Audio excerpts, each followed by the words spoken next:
73 vamos a hacer la lectura. Dice: ¿quién ha creído a nuestro anuncio y sobre quién se ha manifestado el brazo de Jehová? Subirá cual renuevo delante de él, y como raíz de tierra seca, no hay parecer en él, ni hermosura le veremos, mas sin atractivos para que le deseemos. Despreciado y desechado entre los hombres, varón de dolor, experimentado en quebranto, y como que escondimos de él el rostro, fue menospreciado y no lo estimamos. Pueden ver ahí, están los famosos rollos que se han encontrado en el 1947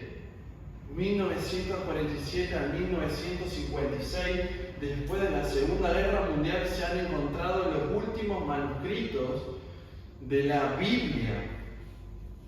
Pone la otra imagen, Adolfo, y ya después le quitamos.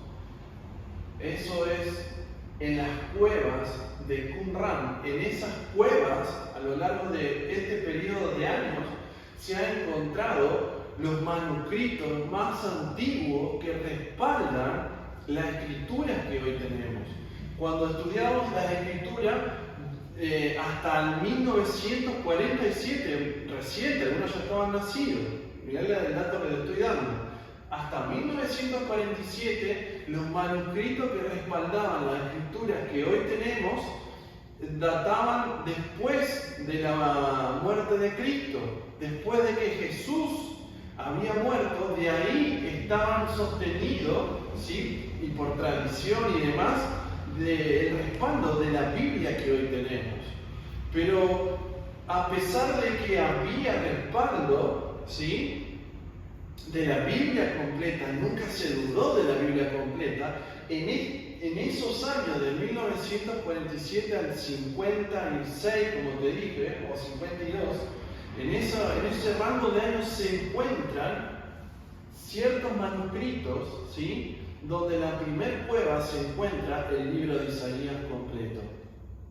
También después en otras cuevas se van encontrando ciertos fragmentos que no estaban respaldados, que no había respaldo del libro de Isaías. Más o menos desde el capítulo 44 al 66, con algunos fragmentos puntuales del libro de Isaías, es donde se encuentran lo que hoy tenemos, las escrituras que respaldan la Biblia que tenemos en nuestras manos, ¿sí?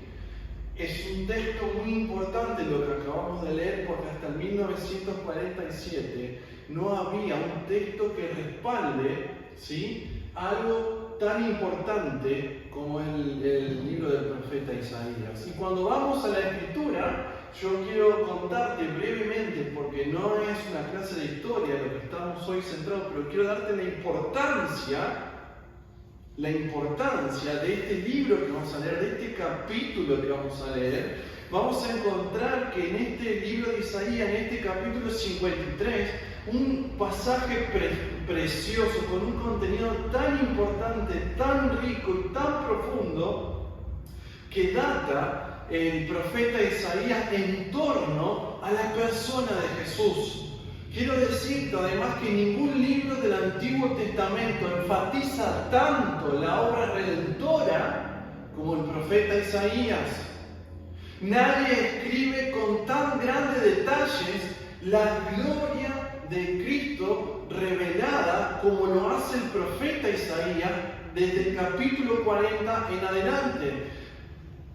Capítulo que estuvo escondido muchísimos años en las cuevas de Qumran. Los designios de Dios, los planes eternos de Dios se encuentran explayados en este libro de Isaías. Las profecías, tanto para el pueblo de Israel como para todas las naciones del mundo, están incluidas dentro y descritas como ningún libro del Antiguo Testamento en el libro de Isaías. Lo que vamos a leer en estos versículos que leímos en el capítulo 53, 1 al 3, que vamos a ver hoy, relatan de la riqueza profunda de la profecía que Isaías está hablando acerca de la persona de Jesús. Si nos ponemos en un tiempo histórico, estamos hablando hacia el 800 antes de Cristo, aproximadamente. O sea, está pasando centenares de años entre lo que va a hablar Isaías y lo que cumple Cristo. Los manuscritos del Qumran son de ahí, desde la escritura de Isaías posteriores, muy cerca, desde el tiempo que se escribe este libro. Entonces lo que vamos a leer en estos pasajes más que un profeta, vamos a leer la misma palabra de Dios, verificada, cumplida y aún con evidencia histórica de la persona de Jesucristo. Esto no es alguien que se le ocurrió venir un día y escribir algo acerca de Cristo y decir que lo tuvo con anterioridad, sino que acá hay respaldo, como te acabo de leer, a través de estos manuscritos que no hace mucho tiempo que fueron encontrados, pero que aparecieron para dar respaldo de lo que ya se conocía del libro de Isaías. Lo que vamos a hacer, hermanos, es solamente leer de nuevo y vamos a ir desmenuzando poco a poco el libro de Isaías en estos primeros 3 versículos. En la próxima Santa Cena vamos a ir viendo y completando la lectura completa de este libro, de este pasaje tan conocido y profundo de Isaías 53. Si no tenés la Biblia, busca el celular, traes la Biblia, memorizate Isaías 53 porque es uno de los pasajes que más es citado en el Nuevo Testamento, el capítulo 53 de este mismo de Isaías. Yo le puse en esta primera parte Isaías 53, el verso de Jehová. Vamos a leer el versículo 1, dice: ¿Quién ha creído a nuestro anuncio? ¿Hay sobre quién se ha manifestado el brazo de Jehová? ¿Quién ha creído a nuestro anuncio? El profeta Isaías, viendo la gloria de Dios, está profetizando y está preguntando: ¿quién ha creído a nuestro anuncio? Cuando vamos también en el libro de Juan, capítulo 12, versículo 41 al 43, vamos al libro de Juan, capítulo 12, 41 al 43, dice lo siguiente. Dice: Isaías dijo esto cuando vio su gloria y habló acerca de él. Con todo eso, aún de los gobernantes, muchos creyeron en él, pero a causa de los fariseos no le confesaban para no ser expulsados de la sinagoga, porque amaban más la gloria de los hombres que la gloria de Dios. Versículo 38 dice: para que se cumpliese la palabra del profeta Isaías que dijo: Señor, ¿quién ha creído nuestro anuncio y a quién se ha revelado el brazo del Señor? El mismo Jesús. Muchos años después, 800 años después de haber sido profetizado Isaías 53, vemos que cumple el versículo 1 y el apóstol Juan, el discípulo amado, el que venimos hablando la primera vez en tercera Juan, que el que le escribe a Gallo, el que habla a las iglesias en el Apocalipsis, pero que ahora en el Evangelio de Juan está haciendo la unión del cumplimiento de esta escritura. Vuelve a preguntarse quién ha creído en este anuncio. Cuando vamos a Romanos capítulo 10, versículo 16, vamos a buscarlo, por favor, a esto. Dice Romanos capítulo 10, versículo 16, dice: mas no todos obedecieron al Evangelio, pues Isaías dice: Señor, ¿quién ha creído a nuestro anuncio?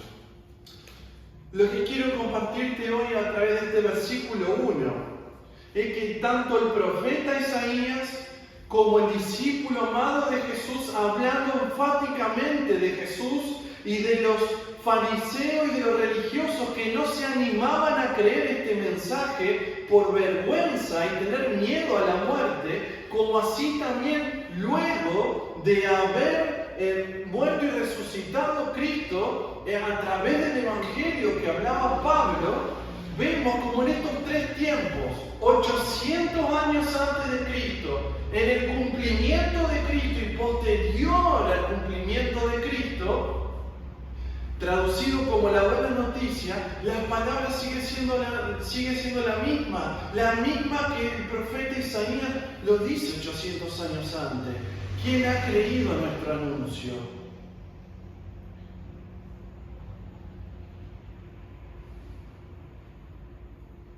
El profeta Isaías estaba viendo la gloria de Dios y se estaba preguntando quién va a creer esto que él iba a anunciar. Jesús, estando en presencia, cumpliendo al profeta Isaías, la gente, la religión de aquel tiempo, también dudaba acerca del cumplimiento del anuncio de Jesús. Y aún el apóstol Pablo en Romanos, ya traducido no solamente como una profecía ni como un cumplimiento, sino como un evangelio, la buena noticia de la cual estamos hoy creyendo, se sigue haciendo la pregunta. El cumplimiento de la palabra profética en Isaías es del carácter de profecía. El cumplimiento de Jesús es el cumplimiento de una profecía, pero aún en este tiempo ya no hablamos de profético, sino que hablamos de evangelio, porque es una noticia consumada y hecha. Ahora, rodeando la mesa del Señor, ¿cuántos de nosotros aún vemos que la gente rechaza o no tiene tiempo para escuchar este mensaje tan precioso? Adolfo me decía cuando estaba entrando, hoy no viene tanta gente. Claro que sí, porque el mismo profeta Isaías dice, ¿quién ha creído en este anuncio? ¿Quién quiere escuchar de un Cristo que perdona pecado? La gente no quiere saber del pecado. ¿Quién ha creído a nuestro anuncio? Y dice que Isaías, versículo 1, ¿quién ha creído a nuestro anuncio y sobre quién se ha manifestado el brazo de Jehová?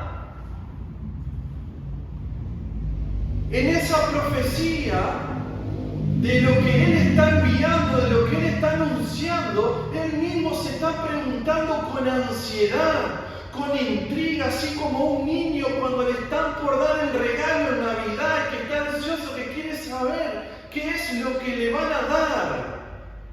Él se está preguntando, primero, ¿quién va a creer el anuncio? Pero también se pregunta, ¿sobre quién se ha manifestado el brazo de Jehová? Y vos decís, ¿por qué se quiere preguntar sobre el brazo de Jehová? Cuando leemos el Salmo, vamos a buscar Salmo capítulo 8, versículos 3 y 4.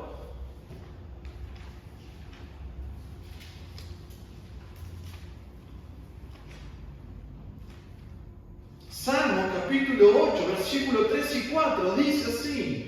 Esto dice David. Mira lo que dice. Cuando veo tus cielos, obra de tus dedos, la luna y las estrellas que tú formaste, digo, ¿qué es el hombre para que tengas de él memoria y el Hijo del Hombre para que lo visites?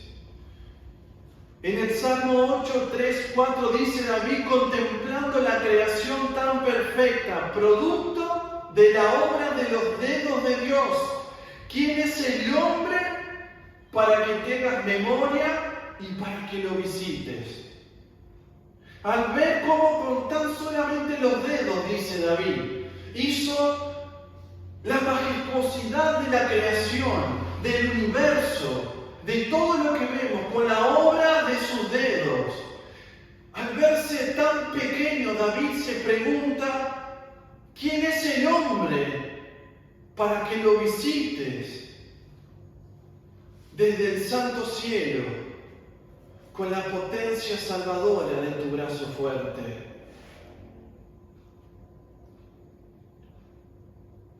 Isaías en el capítulo 53 no está hablando de los dedos de Dios. está hablando y se está preguntando, ¿quién va a creer a este anuncio? ¿Sobre quién se ha manifestado el brazo de Jehová? Dice el versículo 10 del capítulo 52, Jehová desnudó su santo brazo ante los ojos de todas las naciones, y todos los confines de la tierra verán la salvación del Dios nuestro. Mi querido hermano, cuando venimos a la Santa Cena, estamos celebrando, estamos haciendo memoria de algo más grandioso que la obra de la salvación, que de la creación. Dice el salmista, con las palabras que ellos tenían, decían que ¿quién es el hombre para que lo visite? Si tan solo con el dedo pudiste hacer todo lo creado, ¿por qué te fijas en algo más pequeño que el hombre? Vemos que hay algo de parte de Dios con la humanidad, en la cual Dios está dispuesto no solamente a utilizar sus dedos para hacer algo fabuloso, sino aún, versículo 10 del capítulo 52, desnudar su santo brazo como una imagen más grandiosa. Isaías está diciendo lo que Dios va a hacer con la humanidad es algo más grande que lo que hizo el Dios que creó los cielos y la tierra con el dedo de su mano.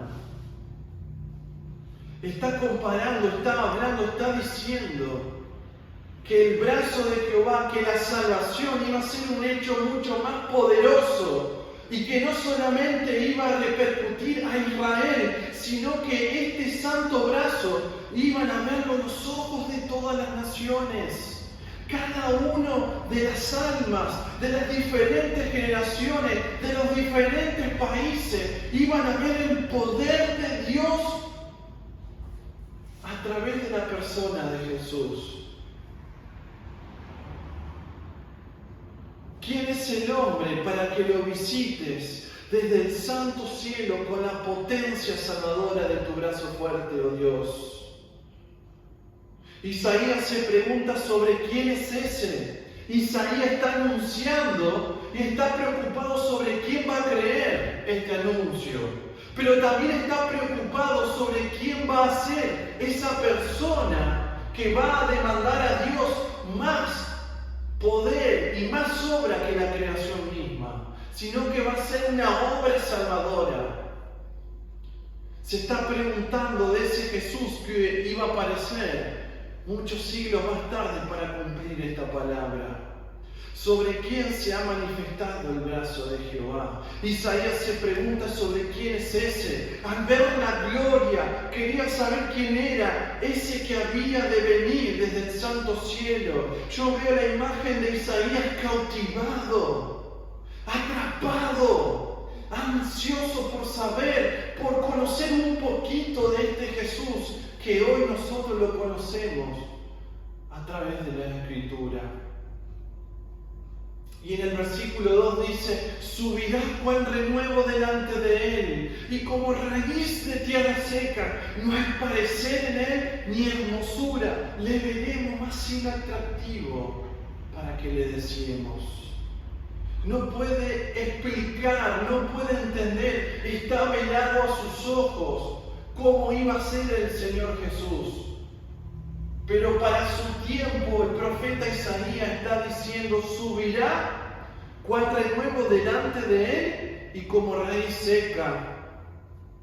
Está queriendo decir Isaías que este anuncio que iba a ser anunciado, que muchos lo iban a rechazar, pero que su iglesia lo iba a aceptar. Este mensaje del Evangelio que ha manifestado el poder de Dios mucho más grande que la creación misma.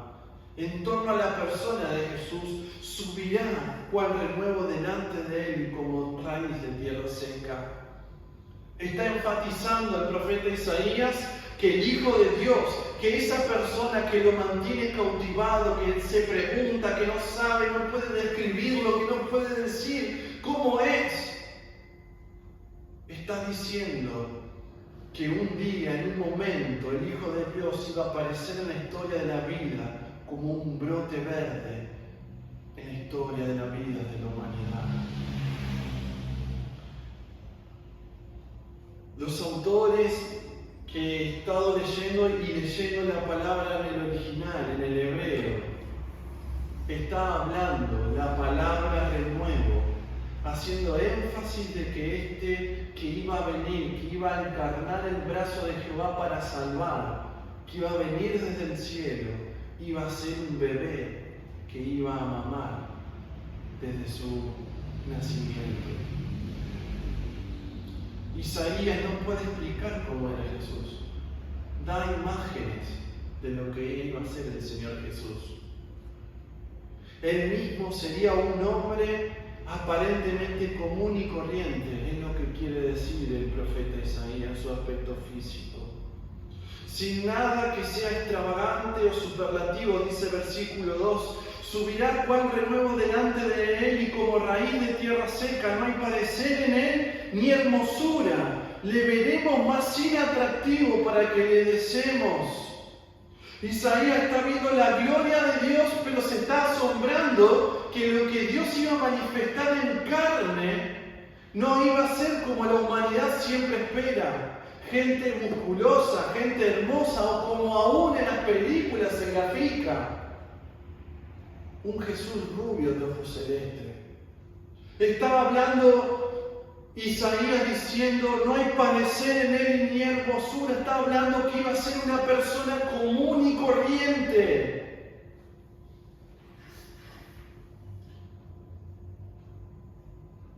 Isaías está viendo entonces la gloria de Dios hecho carne. Está viendo que aquellos que no creerían en el anuncio, sobre todo en Israel, serían por lo común de su aspecto físico, de su aspecto exterior, más sin atractivo para que le deseemos. Y ahí mismo, en eso que está preocupado, atrapado el profeta Isaías, dice, más sin atractivo para que le deseemos. El mismo profeta que quiere saber quién va a ser ese, que iba a salvar a su pueblo, que iba a mostrar el poder de Dios para salvar aún a las naciones,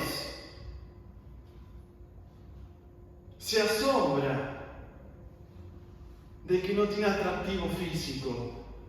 No nos gustan las historias cuando vemos a Jesús común y corriente. No nos gusta escuchar a un Jesús que está en la cruz colgado, muriendo por tus pecados. Queremos ver a un Jesús fortachón, queremos escuchar a un Jesús rubio de ojos celestes, queremos ver a ese Jesús que hace esos milagros peleando con los demonios y queremos ver eso.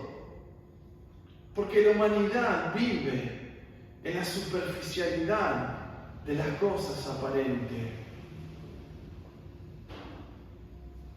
Dice versículo 2, subirá cual renuevo delante de él y como raíz de tierra seca, no hay parecer en él, ni hermosura, le veremos más sin atractivo para que le deseemos. Versículo 3, terminando ya en esta tarde, despreciado y desechado entre los hombres, varón de dolores, experimentado en quebranto, como que escondimos de él el rostro, fue menospreciado y no lo estimamos. Varón de dolores, experimentado en quebranto. Este niño, esta persona que iba a encarnar la gloria de Dios, que iba a habitar entre nosotros. Esta persona que iba a aparecer y que el profeta Isaías no puede describir quién es. Dice algo más. Que además de no ser atractivo superficialmente, dice que este varón iba a ser despreciado y desechado, varón de dolores. Estaba hablando de que Jesús, este varón, iba a ser un conocedor del dolor y del sufrimiento. Aquel que habitaba en la perfección del santo cielo, aquel que estaba con Dios y que era Dios. El profeta Isaías está diciendo, venía a la tierra como un niño humilde, experimentando tristeza, experimentando dolor, experimentando sed, experimentando el hambre, experimentando la angustia y también el sufrimiento lento y cruel de la cruz. despreciado y rechazado. Escondimos de él su rostro, menospreciado, y no lo estimamos. Cuando vemos en el cumplimiento de esta profecía, vemos versículos como Marcos 10, 33, 34 que dice: y he aquí subimos a Jerusalén y el Hijo del Hombre será entregado a principales sacerdotes y a los escribas y le condenarán a muerte y le entregarán a los gentiles y se burlarán de él, le escupirán, le azotarán y lo matarán y 3 días después resucitará. Lucas 18:31 dice: tomando aparte a los 12, Jesús le dijo: mirad, subimos a Jerusalén y se cumplirán todas las cosas que están escritas por medio de los profetas acerca del Hijo del Hombre.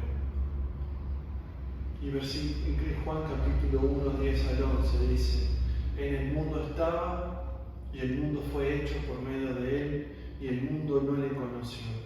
A los suyos vino y los suyos no le recibieron.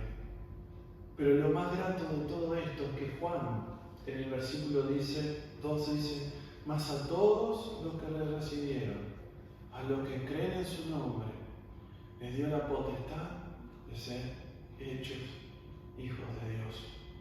Las Escrituras están hablando a través del profeta Isaías, diciendo que esta persona que iba a venir iba a ser despreciada y desechada, de que algunos iban a despreciarlo con amargura y rechazaron cruelmente al Rey de Reyes, al Mesías. La dureza del corazón humano lo llevó a la cruz. Otros se avergonzaron, menospreciando su persona, y no lo estimaron al autor de la vida, al autor de la salvación. Por eso el profeta Isaías dice: ¿quién ha creído a este anuncio? Hoy nosotros como iglesia, en medio de una generación maligna, perversa, que ha rechazado, que ignoró, que menospreció a este varón de dolores, a este niño que había nacido, su iglesia fue la respuesta de aceptar ese amor tan incondicional. Mas a todos los que le recibieron y creyeron en su nombre le dio la potestad de ser hechos hijos de Dios. Cuando vemos acá en los símbolos, hermanos, vemos a este Jesús profetizado por el profeta Isaías, cumplido en la persona de Jesús, pero que el apóstol Pablo también lo anunció, no como una profecía, sino como un evangelio de buenas noticias, de que tenemos vida eterna, de que tenemos esperanza, de que tenemos salvación y que como iglesia mostramos esto al mundo. Quiero leer las Escrituras antes de pasar los símbolos de orar. Vayamos a 1 Corintios.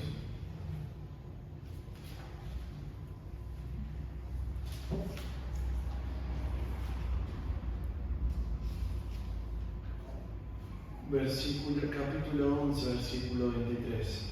Porque yo recibí del Señor lo que también os he enseñado, que el Señor Jesús, la noche que fue entregado, tomó pan, y habiendo dado las gracias, lo partió y dijo: tomad, comed, esto es mi cuerpo, que por vosotros es partido, haced esto en memoria de mí. Y asimismo tomó también la copa, después de haber cenado, diciendo: esta copa es el nuevo pacto en mi sangre, haced esto todas las veces para que lo bebiereis en memoria de mí.